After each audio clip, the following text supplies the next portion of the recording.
नमस्कार विद्यार्थी मित्रांनो, मी मनीष यादव, मिशन महाराष्ट्र पोलीस या आपल्या युट्यूब चॅनलमध्ये आपल्या सगळ्यांचं मनापासून स्वागत। मित्रांनो, आपण कालच बघितलं की मुंबई पोलीस चालकची जी काही पीडीएफ आली 15,012 विद्यार्थ्यांना क्वालिफाय करण्यात आलेले। मग त्याच्यामध्ये नक्की महिलांमध्ये किती कॉम्पिटिशन आहे, मुलांमध्ये किती कॉम्पिटिशन आहे, पोलीस चाइल्ड मध्ये काय कॉम्पिटिशन आहे, अशा प्रत्येक कॅटेगरीला किती कॉम्पिटिशन आहे त्या संदर्भामध्ये आपला एक व्हिडिओ येणार आहे। आजचा हा जो व्हिडिओ असणार आहे हा सर्वसाधारण जे काही पुरुष आहेत तर त्यांच्यासाठी, म्हणजे जे आपला सर्वसाधारण पुरुष गट जो असतो प्रत्येक कास्टचा, तर त्याच्यासाठी काय कॉम्पिटिशन आहे हे आपण या व्हिडिओच्या माध्यमातून बघणार आहे। व्हिडिओ शेवटपर्यंत बघा आणि एव्हरेज एका जागेसाठी कुठल्या कास्टला किती मुलं फाईट करतात ते सुद्धा तुम्हाला या व्हिडिओच्या माध्यमातून समजून घेता येणार आहे। पूर्ण आकडेवारी सहित तुम्हाला हा व्हिडिओ आपण देतोय, ठीक आहे। चॅनलला जर नवीन असाल तर नक्कीच आपल्या चॅनलला सबस्क्राईब करा, कारण मिशन महाराष्ट्र पोलीस हा आपला जो युट्यूब चॅनल आहे हे असेच पोलीस भरतीचे नवनवीन व्हिडिओ घेऊन येत असतो। बघा मित्रांनो, जी काय टोटल जाहिरात बघितली तर आपण मुंबई पोलीस चालकची 917 जागांची होती।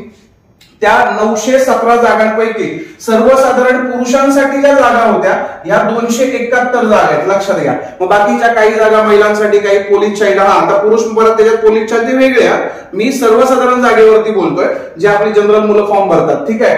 271 जागा आहेत। 271 जागांसाठी एकूण विद्यार्थी जे आलेले आहेत 271 जागांसाठी हे 8,287 एवढे विद्यार्थी आहेत। म्हणजे 15,012 पैकी 8,297 जे काही विद्यार्थी 87 हे 271 जागांसाठी, म्हणजे सगळ्यात जास्त स्पर्धा ही सर्वसाधारण मध्ये असते हे आपल्याला माहितीच आहे, ठीक आहे। आता बघा 271 पैकी या ज्या जागा आहेत तुमच्या त्या कास्ट वाईज जर डिवाइड केलं तर आपल्या लक्षात येतं की एससी साठी ज्या जागा आहेत त्या 36 आहेत, ओके। सर्वसाधारण मुलांच्या 36 जागा आहेत। एसटीच्या जागा आहेत त्या 19 आहेत, विजेच्या जागा 9 आहेत, एनटीबीच्या जागा 8 आहेत मुलांसाठी, एनटीसीच्या जागा 8 आहेत, एनटीडीच्या जागा 5 आहेत, एसबीसीच्या जागा 5 आहेत, ओबीसीच्या जागा 52 आहेत, सर्वात जास्त जागा ओबीसीला आहेत, एससीबीसीच्या जागा 26 आहेत, ईडब्ल्यूएचच्या जागा 26 आहेत आणि ओपन टोटल जागा ह्या 77 आहेत ओपनच्या।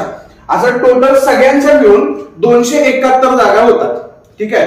आता जर तुम्ही पर्टिक्युलर जी काही 15,012 विद्यार्थ्यांची पीडीएफ आलेली आहे ती तुम्ही जर नीट पाहिलीत, आता आपण त्याला पूर्ण डिवाइड करून घेतलेलं आहे। एससीच्या 36 जागांसाठी जे क्वालिफाय झालेले विद्यार्थी आहेत की मित्रांनो हे 868 आहेत, हे लक्षात घ्या। 36 जागांसाठी 868 विद्यार्थी क्वालिफाय आहेत। मग त्याच्यातले काही ओपन कॅटेगरीमध्येच क्वालिफाय झालेले असतील, ठीक आहे, पण शेवटीला त्याला जर मार्क्स कमी आले तर तो त्याच्या कॅटेगरीला येणारच आहे, म्हणून आपण तशा कॅल्क्युलेट करतोय। 36 जागांसाठी 868 विद्यार्थी हे क्वालिफाय आहेत। 19 जागांसाठी 626 विद्यार्थी पास आहेत।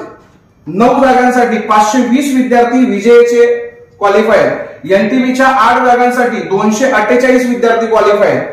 एनटीसीच्या 8 जागांसाठी 723 विद्यार्थी क्वालिफाय आहेत। आता तुमची कास्ट कुठली ते बघा आणि पुढे आपण बघूया की कॉम्पिटिशन कुठं जास्त आहे कमी आहे, ठीक आहे। एनटीडीच्या 5 जागांसाठी 611 विद्यार्थी क्वालिफाय आहेत। एनटीडीचं तुम्हाला सगळ्यांना माहिती आहे, जे काय कट ऑफ असतो तो नेहमीच हाय लागतो, त्याची कारण ही लक्षात आली असेल तुमच्या, म्हणजे ओपन मध्ये विद्यार्थी गेलेल्याची संख्या जास्त असणार याच्यामध्ये। 5 जागांसाठी 611 विद्यार्थी हे क्वालिफाय आहेत। इकडे एससीबीसीचं जर एसबीसीचं जर बघितलं आपण तर 196 विद्यार्थी क्वालिफाय आहेत 5 जागांसाठी। 52 जागांसाठी ओबीसीचे 2308 विद्यार्थी क्वालिफाय आहेत। 2308 विद्यार्थी क्वालिफाय आहेत। त्याच्यानंतर एससीबीसीचं जर बघितलं तर 1418 विद्यार्थी आहेत एससीबीसी मध्ये 26 जागांसाठी, आणि त्याच 26 जागांसाठी तुम्हाला ईडब्ल्यूएस मध्ये जर बघितलं तर 743 विद्यार्थी आहेत फक्त। आपल्याला सर्वांना माहिती आहे की ईडब्ल्यूएसच्या विद्यार्थ्यांना इथं खूप मोठी संधी आहे मित्रांनो, ठीक आहे। तर त्याच्यामध्ये तुम्हाला लक्षात आलं असेल की फक्त 26 जागांसाठी फक्त 743 विद्यार्थी इथं फाईट करतात। त्याच्यानंतर ओपनच्या 77 जागा आहेत, पण 26 फॉर्म असे आहेत की फक्त ओपन मधूनच टाकलेत। आता तुम्हाला सगळ्यांना माहिती आहे की ओपनच्या ज्या जागा असतात त्या प्रत्येक विद्यार्थी एससीचा असो, एसटीचा असो, विजेचा, एनटीबीचा, एनटीच्या कुठल्याही कॅटेगरीचा, ओबीसीचा, एससीबीसीचा, ईडब्ल्यूएसचा कोणताही विद्यार्थी ओपन मध्ये चांगले मार्क्स मिळवण्याला जाऊ शकतो, पण फक्त ओपन मधून फॉर्म टाकणाऱ्या विद्यार्थ्यांची संख्या आहे 26 आणि ते क्वालिफाय आहेत, ओके, 26 आहे। आता मित्रांनो याच्यामध्ये प्रश्न असा निर्माण होतो की कोणत्या जागेसाठी नक्की कॉम्पिटिशन काय आहे ते आपण समजून घेणे गरजेचं आहे। एव्हरेज एका जागेसाठी जर फाईट करायचं झालं तर सर्वाधिक फाईट करावी लागते ती एनटीडी कॅन्डिडेटच्या विद्यार्थ्याला। जर एव्हरेज काढलं ना आपण 5 जागांसाठी 611 पोरं जर असतील तर त्याच्यामध्ये 122.5 विद्यार्थी, म्हणजे थोडक्यात आपण पकडूयात की 123 विद्यार्थी एका जागेसाठी पेपर देणार आहेत। मी तुम्हाला पहिलं कॉम्पिटिशन नाही सांगत आहे की टोटल ग्राउंड मध्ये एवढे असतील वगैरे, ते सगळं संपलेलं आहे। आता तुम्ही लेखी परीक्षेचं हे कॉम्पिटिशन बघताय। लेखी परीक्षेसाठी एनटीडीच्या जर विद्यार्थ्यांचा विचार केला, एका जागेसाठी 123 इतके विद्यार्थी फाईट करणार आहेत। ओके, आणि आपल्याला असं वाटतं की ईडब्ल्यूएस मध्ये सर्वात कमी असं राहील, पण मित्रांनो तसं नाही आहे। टोटल जर कॅल्क्युलेशन जागेवाईज केलं तर सर्वात कमी येतं एससी साठी। एससीच्या विद्यार्थ्यांना खूप चांगली संधी या मुंबई पोलीस चालकच्या पेपरमध्ये राहणार आहे। जर कॅल्क्युलेशन केलं 36 जागांसाठी 868 विद्यार्थी इथं क्वालिफाय आहेत। कॅल्क्युलेशन मध्ये आपल्याला दिसतं की 36 जागा आणि 868 विद्यार्थी म्हणजे एका जागेसाठी 24.11 म्हणजे साधारणतः 24 विद्यार्थी फाईट करतात। हा सर्वात कमी कॉम्पिटिशन असणारा गट आहे। म्हणजे एससी साठी इथं आजही संधी आपल्याला बघायला मिळते। ठीक आहे, 24च फक्त विद्यार्थी एका जागेसाठी फाईट करतात। हा, आता त्यातले काय ओपन मध्ये जातील, सगळ्याच कास्ट तसंच आहे। ओके, दुसरी गोष्ट, आता प्रत्येक कास्ट वाईज जर बघितलं तर एसटीचं कॉम्पिटिशन आहे 32.94 म्हणजे 33 जागा, 33 विद्यार्थी एका जागेसाठी पेपर देणार आहेत। विजेचा जर विचार केला तर 57.77 म्हणजे जवळजवळ तुम्ही पकडू शकता 58 विद्यार्थी एका जागेसाठी फाईट करणार आहेत। आता तुम्हाला हे चांगलं माहिती आहे की एकाच 15चा जो रेशो आहे, एकाच 15चा रेशो, त्या एकाच 15च्या रेशोने काय साध्य होतं, ह्या ओपनच्या जागा आहेत ना, ह्या ओपनच्या जागांमध्ये ह्या प्रत्येक कास्टचे बरेच विद्यार्थी गेलेले आहेत। ठीक आहे, ओपनचे स्वतःचे 77 जागांसाठी फक्त 26च आहेत, हे लक्षात घ्या। तर तुम्ही मला की हे कसं काय यायला लागलं की एकाच 15 होतं, मग 15 विद्यार्थ्यांमध्ये एक पास होणार होता ना, मग हे असं काय दिसायला लागलं। तर मित्रांनो त्याचं गणित समजून घ्या। ओपनच्या जागा 77 आहेत, पण ओपन कॅन्डिडेट ह्या ओपनच्या जागांमध्ये बसले असे फक्त 26च आहेत। ते एकाच 15चा जर रेशो घेतला तर बाकीचे उरलेले सगळे, म्हणजे जर तसं कॅल्क्युलेट केलं तर 1200 विद्यार्थी इथं असायला हवे होते यांचे, पण आता ओपन मध्ये तेवढे सगळे जे काही विद्यार्थी आहेत ते क्वालिफाय झालेत का, नाही तर 26च फक्त क्वालिफाय झालेले आहेत। आणि बाकीचे जे आहेत त्यावरती ह्या प्रत्येक कास्टचे जे काही वरती मार्क्स मिळवलेले, जास्त मार्क्स मिळालेले विद्यार्थी तिकडे क्वालिफाय झालेत। तर त्याच्यामुळे हा आकडा प्रत्येक कास्ट तुम्हाला मोठा दिसतोय। आणि एक गोष्ट याच्यात तुम्ही समजून घ्या, जो ओपन मध्ये नाही बसला, समजा आता ग्राउंड मध्ये तो क्वालिफाय झालाय ओपन मधून, पण तो ओपन मध्ये नाही समजा सिलेक्ट झाला, तर तो त्याच्या कास्टला येईल ना, मग शेवटीला त्याच्या कास्टला स्पर्धा झाली की नाही, मग त्याच्यासाठी आपण असं कॅल्क्युलेट करतोय।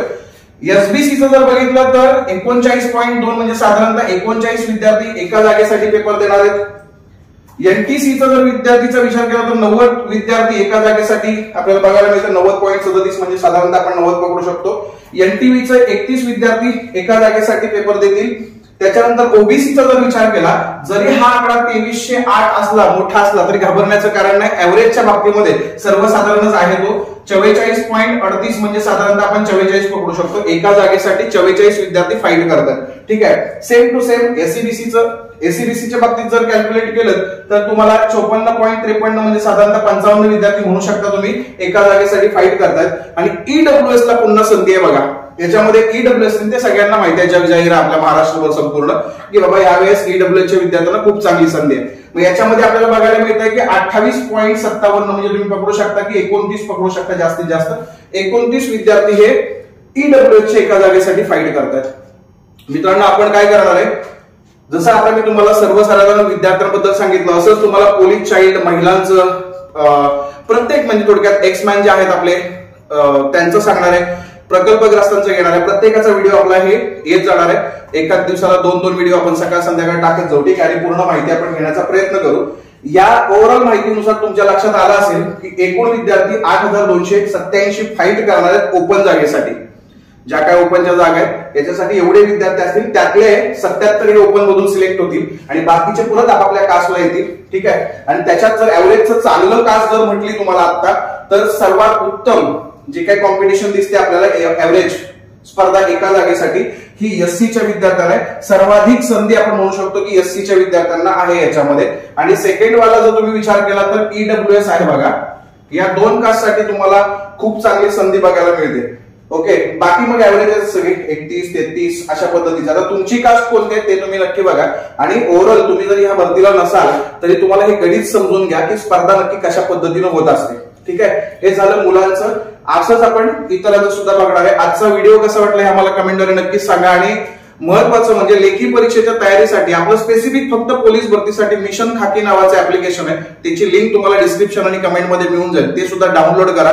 सर्वच माहिती तुम्हाला आपल्या ऍप्लिकेशन वरती मिळत राहील. ठीक आहे. बाकी आजचा व्हिडिओ कसा वाटला हे कमेंटमध्ये नक्की सांगायचं. आवडल्यास नक्की शेअर करायचंय, लाईक करायचंय. ठीक आहे. धन्यवाद.